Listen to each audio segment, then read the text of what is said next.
बड़ी खबर आ रही है। भारत आ रहे इस जहाज को फ्रांस की सेना ने घेर लिया। इस जहाज का कप्तान एक चीनी नागरिक था। ये जहाज रूस से 7,50,000 बैरल कच्चा तेल लेकर भारत आ रहा था, लेकिन फ्रांस की नौसेना इस जहाज पर टूट पड़ी। इस खबर ने पूरी दुनिया में हड़कंप मचा दिया है, क्योंकि ये जहाज रूसी था, इसमें रूस का तेल था, जहाज को चलाने वाला चीनी नागरिक था और ये जहाज भारत तेल लेकर आ रहा था। ऐसे में जहां रूस, भारत और चीन किसी काम को कर रहे हो, वहां पर कोई पागल ही अपनी टांग अड़ाएगा, लेकिन ये टांग फ्रांस ने अड़ा दी। फ्रांस की नौसेना ने इस जहाज को अटलांटिक तट पर रोक लिया।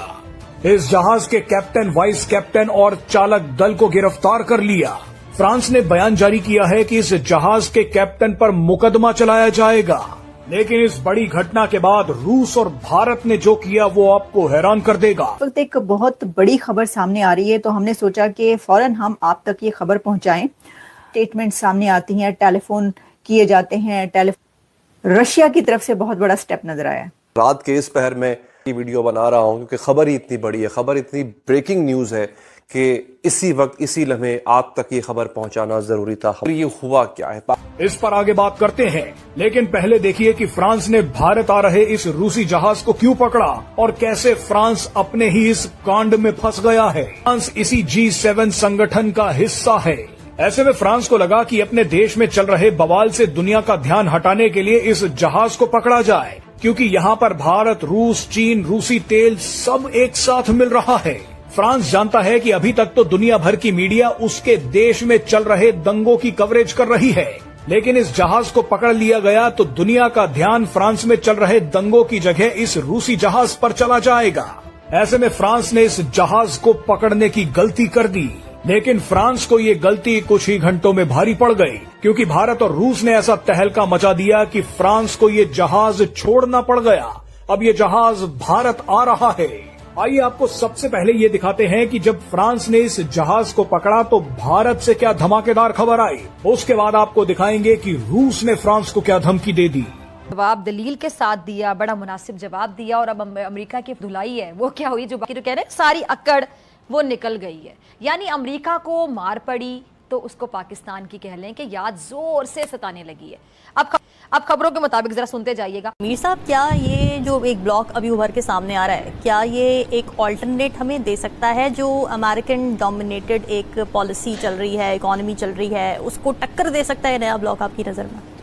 वैसे इन देशों की दोगली नीति का इलाज व्लादिमीर पुतिन ने कर दिया। अपने जहाज को फ्रांस के कब्जे में देखने के बाद पुतिन ने कहा कि ये पायरेसी है, यानी समुद्री डकैती है। हमारे जहाज को अंतर्राष्ट्रीय समुद्री सीमा में पकड़ा गया है, वो भी बिना किसी कारण के। इसका नतीजा फ्रांस को भुगतना होगा। पुतिन की ये धमकी सुनते ही फ्रांस ने ऐलान कर दिया कि वो इस जहाज को छोड़ रहा है। ये जहाज अब भारत जा सकता है। हालांकि अपनी इज्जत बचाने के लिए फ्रांस ने कहा कि वो जहाज चला रहे चीनी कैप्टन पर मुकदमा चलाएगा। और उसके साथ ही उन्होंने कहा कि हम जवाब में जो मिसाइल हमारे जाएंगे वो यहाँ से मिसाइल जाके अंदर गिरेंगे। जी, तो सुना आपने। भारत, जरा सोचिए, है जो दो बड़ों की लड़ाई में कहते हैं ना कि बिला वजह कूद पड़ा, और जब उसको मार पड़ी तो फिर रोता धोता चीखता चिल्लाता नजर आया। इतना दिमाग लड़ा रहे थे साजिशें करने में, पैसा लगाने में, सारा कुछ डूब गया, गर्क हो गया। अब दिख रहा है, चिल्ला रहा है कि मर गए, लुट गए, बर्बाद हो गए, हाय हमारे साथ क्या हो गया। और अपनी हार मानने के बजाय हस्बे रिवायत ढीठ लोग खुद को क्लीन चिट देने की नाकाम कोशिश कर रहे हैं। आप गौर करें कि उसका ऑनस्लॉट, उसका हमला डिप्लोमेटिक फ्रंट पे आपको कैसा नजर आ रहा है। चाइना के साथ उसने क्या क्या राव रस्म बढ़ाए, कैसे कैसे अहदो पैमा किए, कैसा स्टेटस खुद अटेन किया और कैसा स्टेटस उसे दिया। इस सारी कोशिश में उसका सबसे अहम मकसद पाकिस्तान को एलियनेट करना था, उसे पाकिस्तान से दूर करना था, और वो अपने मकसद में 99.9% कामयाब हुआ है, क्योंकि उसका यह काम 90% तो हमारी नाअहलियों ने कर दिया था। हम उस शख्स को नोबेल इनाम दिलवाने की कोशिश करते रहे जिसका अपना इख्तियार आखिरी हिचकियां ले रहा है। ये ध्यान में रखें कि ये मैं जो बात कह रहा हूँ ये तो उनके आने से पहले से कह रहा हूँ कि ये एक बड़ी जंग है और उसके कई थिएटर एक साथ खुल गए हैं, अब हो रहे हैं।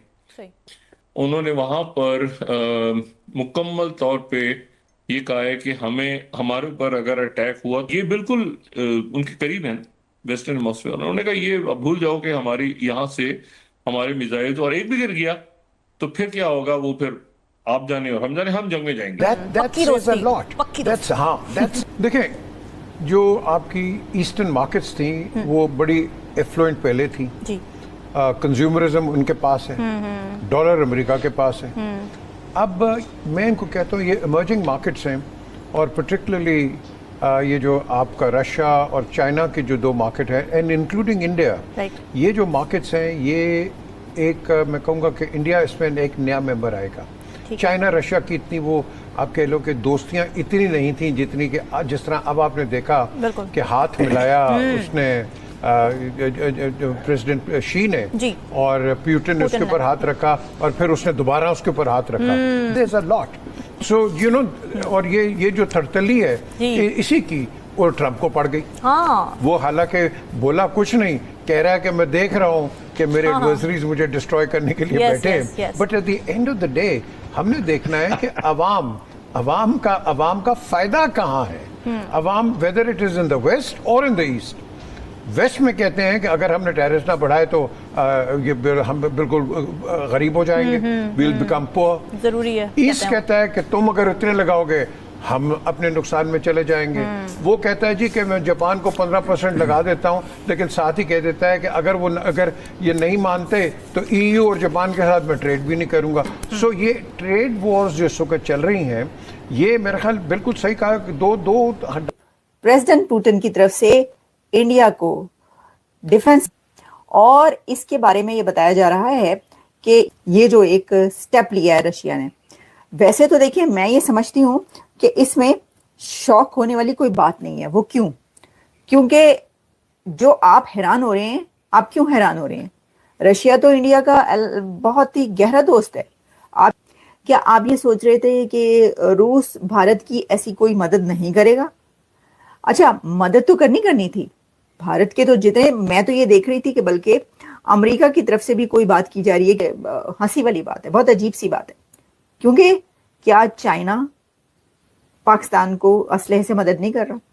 क्या टर्की ने पाकिस्तान को कोई असलहा नहीं दिया? और अगर नहीं दिया तो उनसे पूछना चाहिए। इसके ऊपर हैरान